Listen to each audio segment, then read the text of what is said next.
Hello and welcome. I wanted to make another video to show how you can use color variations to create some really nice glazes. Pretty much, yes, digital glazes. Like back in the day, how with classical art they would make these very nice translucent layers on the painting to create a lot of really rich color, a lot of amazing sorts of subtlety with having to do with not just major sources of lighting, but just lots of minor sorts of reflected light, refracted light, all creating a sort of marriage of quite a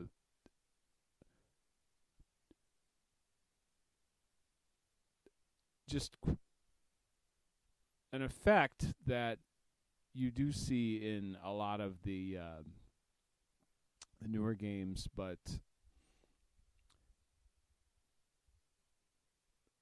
the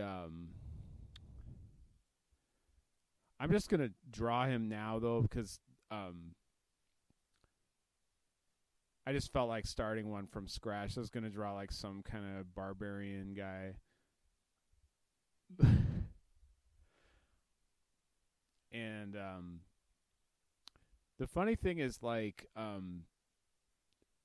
the way that I learned to do this kind of coloring is it was actually from a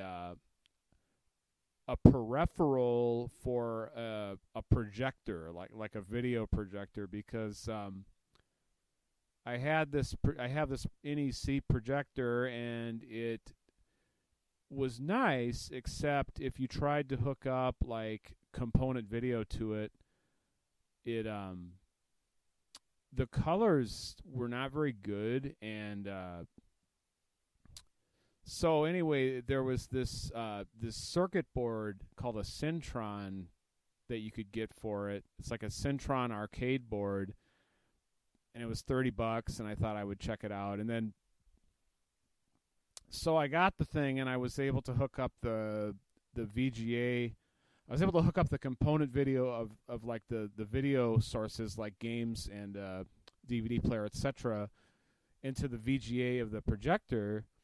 And then the colors were just insane. The way that I described it in the review on eBay for the product was that, like, I mean, if you turn the saturation all the way up on a television, you're going to get just some really kind of nasty, like blurry, washed out colors. But this was nothing like that. This was like just seeing almost psychedelic, vivid, just like super amounts of color on everything. I mean, you know, I could jokingly go on about it to say that, like, I mean, if you were watching a crime drama and you know they were showing like an old sheriff's face close up, and you'd just be like hypnotized by like all the reds and the greens and the blues, and you know, in every different detail of just everything. I mean, you could just be watching the most boring thing on TV, but the colors were just so outstanding that it just really kind of gave new life to everything that you were looking at. So I was watching all of those on that projector, and then when I got back to do some art, I inexplicably and seemingly miraculously, through some sort of happenstance, found that color variation function, and I just kind of experimented with them a little bit. And what I started to do, and I did this in that long video that I made, but I didn't really explain it, is that I would add a duplicate layer, and then I would add the color variation to that, and then I would use an airbrush eraser on what I might believe to be the highlighted areas of the subject. And then what you would get is you would get this new layer that had the deeper color, and then you would also get the highlighted areas where there would now be more sparse color from the previous layer. But the fact that there was just such a subtle difference between the hues of each layer, you started to see just a very beautiful play of light and color on the model.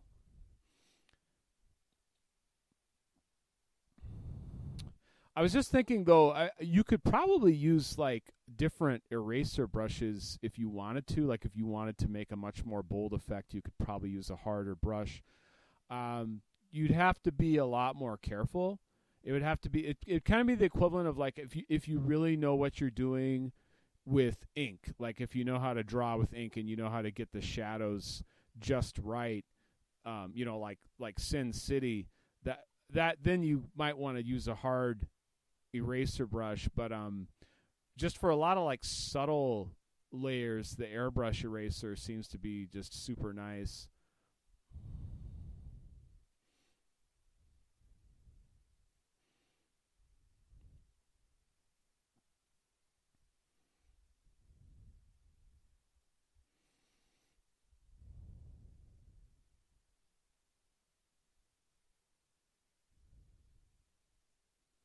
And you can do like different I like to do like 3 of the color variations. I always go red, blue, and then green because that just seems to look the best. Like I just think the red really is such like a good sort of foundation to start putting everything else on.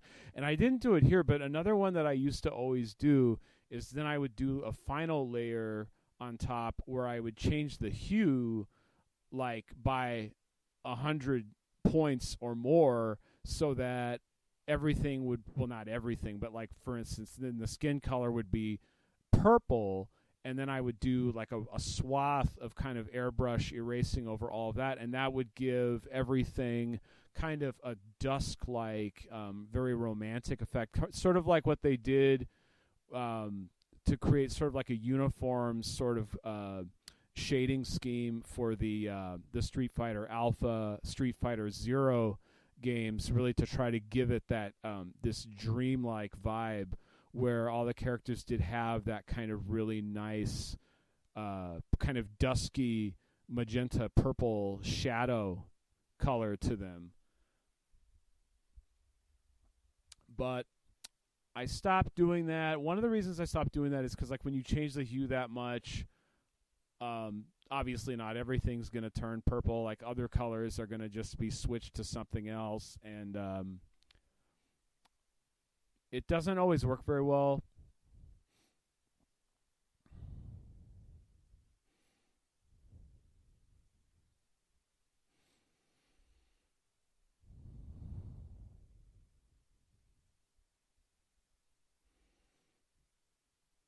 Anyway, I was going to do this video for a while. I was kind of imagining this barbarian guy with blonde hair and some green armor, and I thought that'd kind of be like a good way to just show off how this glaze technique works.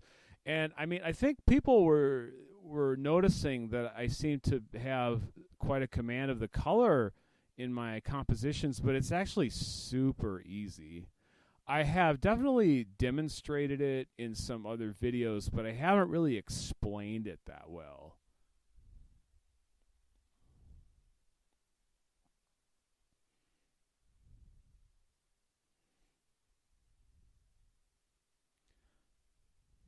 And normally I would just be using like a lot of translucent layers to build up the color, but since the objective here was just to show the glazes, I just did the base colors a lot more quickly. And as I mentioned in the last video, like we're doing this like really fast. So this is like we would probably be doing a much neater job. And then plus with the original rough airbrush sketch behind, we kind of just left all of those artifacts. So that's going to get really messy when we start adding the glazes. That was the one thing This glazing method is really messy. Like, so,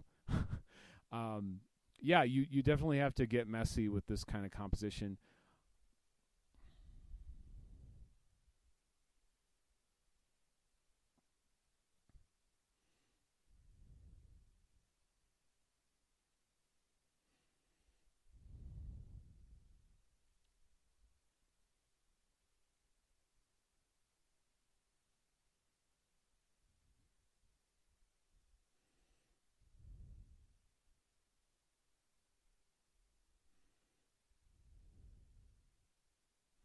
So yes, life can be very very funny and ironic and anticlimactic because um, I I had gotten a graphic tablet, a Wacom Intuos 3, um, I think in like 2024. No, excuse me. In like, I think I got it in 2004, and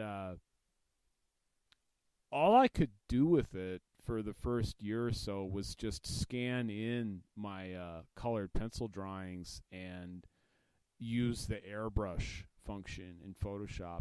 And I was really impressed by that. My uncle was very impressed by that. But yeah, I kind of just burnt out on it like in the first year because I didn't really know how to do it.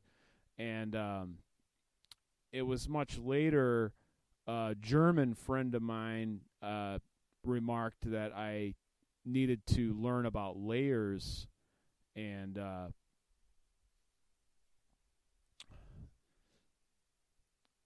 then I went back and anyway, yeah, and I started to learn that. So I just added the red glaze, and now I'm just going to start erasing. Oh, and another thing I like to do is I like to use a different size eraser brush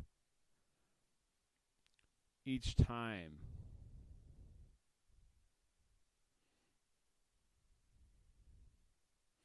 I like to start with a smaller brush and then use a bigger one each time to cover like a different area of the model.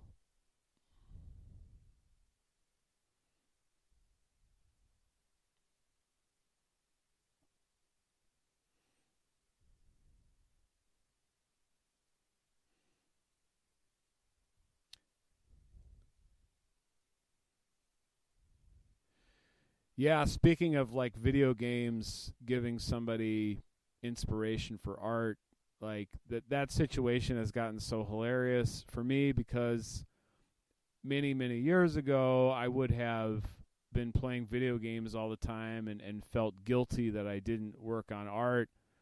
And now it's the opposite because I'm so captivated by working on art, and then I always feel really guilty that I don't play any video games. I was telling my best friend, it was almost like I am playing an ongoing Sims game where I collect video games, and that's like the real life game that I'm playing because I find good deals on games, but I find myself just going back to my art more and more, which is very ironic because when I was younger, people were always telling me that I needed to work on my art more, and I just was not interested. I think when you're not really like fully devoted to your art, you kind of have the notion that you could probably just do it a little bit of the time and get a lot out of it. But then when you become fully vested in it, I mean, it kind of becomes your life. And because you want to keep getting better, and you kind of, I would say that at a certain point you kind of stop comparing yourself to other artists because you are sort of going in your own direction, and you definitely can notice when other artists are really kind of like giving their all and going in their own direction. So it definitely becomes like a personal journey, and then something that you definitely can see when other people are taking it that far as well. So as you can see, like he's starting to really get some deep color now just from adding those layers. And I thought what I would do is I would just turn everything upside down and then add some highlights to the darker areas. Because one thing that happens with this method is if you go too dark, you do start to obscure the detail. And that was something that I encountered when I first started doing these, because I would put like 6 or 7 glazes on and like flip the picture horizontally and then put more glazes on. And some of the stuff would just get really, really dark, and I would end up obscuring a lot of the previous detail.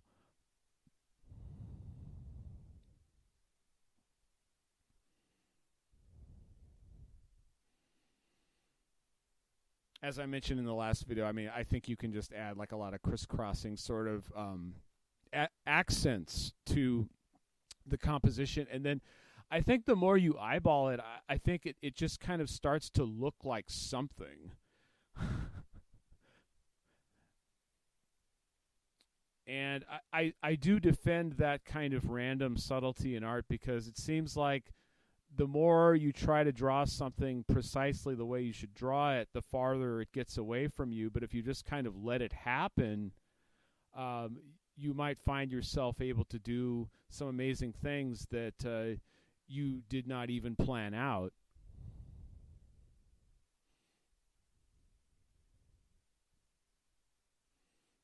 So I would say that the artistic process has a lot to do with accepting randomness.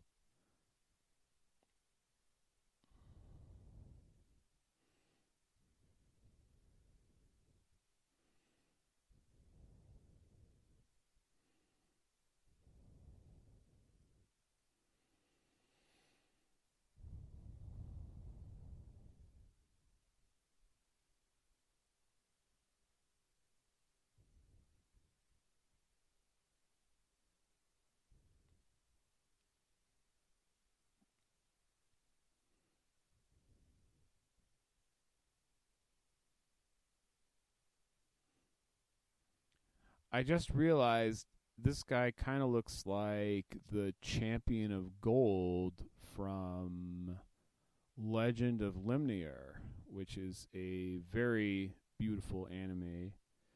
It's too bad that Satoshi has not done more of those. Plastic Little is also really good. Beautiful stuff.